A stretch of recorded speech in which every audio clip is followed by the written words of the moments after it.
Hey guys, so I managed to get my account recovered by support, which is really awesome, so that means I will be making a lot more Rival Kingdoms videos in the future. Anyways, today we are going to be talking about how to beat high-level strongholds in Rival Kingdoms. This is the first video in a group of videos that will be building off of the attacking strategies and tips video that I made a few days ago. I have been getting on high streaks a lot recently and doing a fair amount of fighting above my level, both in public matches and in Kingdom Wars, so I'm going to share some tips specifically related to fighting above your level. So, when going against a strong opponent, you need to understand the layout of their base and see if there are areas that you can exploit to beat it. Personally, I like to try and build up charges before deploying my main forces. To do this, I normally deploy my dragon to take out buildings that are out of range of the defenses. Look for troop portals that are spread around the edge of the base and try building these up before you attack, because it can seriously tilt the odds in your favor if you have powerful special attacks to use right at the start of the fight. Especially if you are fighting a lot above your level, you will probably need to have specials ready to go when you deploy your main forces or very soon after, or you'll just immediately get wiped out. Something else you may want to consider if the opponent has high level walls is having your dragon try to pick off buildings that are inside the walls but still out of the range of the defensive buildings. Walls can be a huge issue at higher levels because they have a lot of hit points, and trying to break through them can take a long time, and your forces can take a lot of damage while you're trying to do this.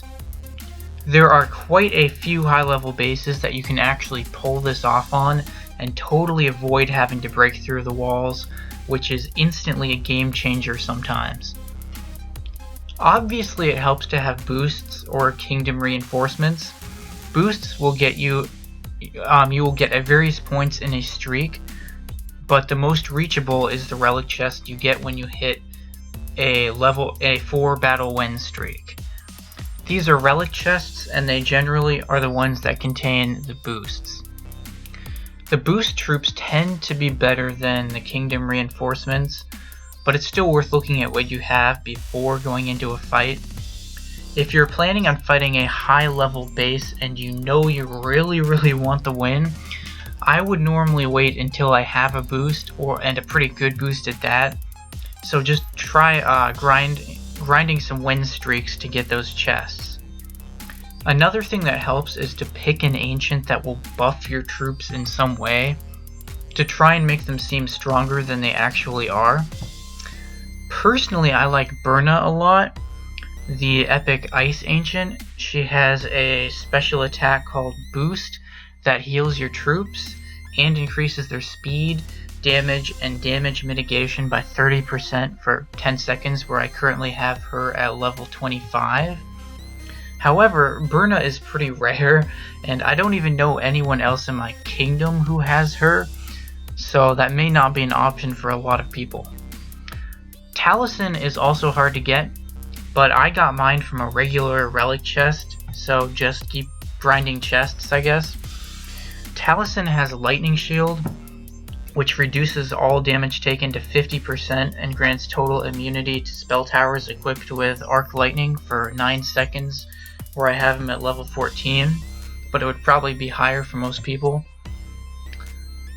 Nyrax has a special called Regeneration that will heal for a smaller amount of damage for 5 seconds.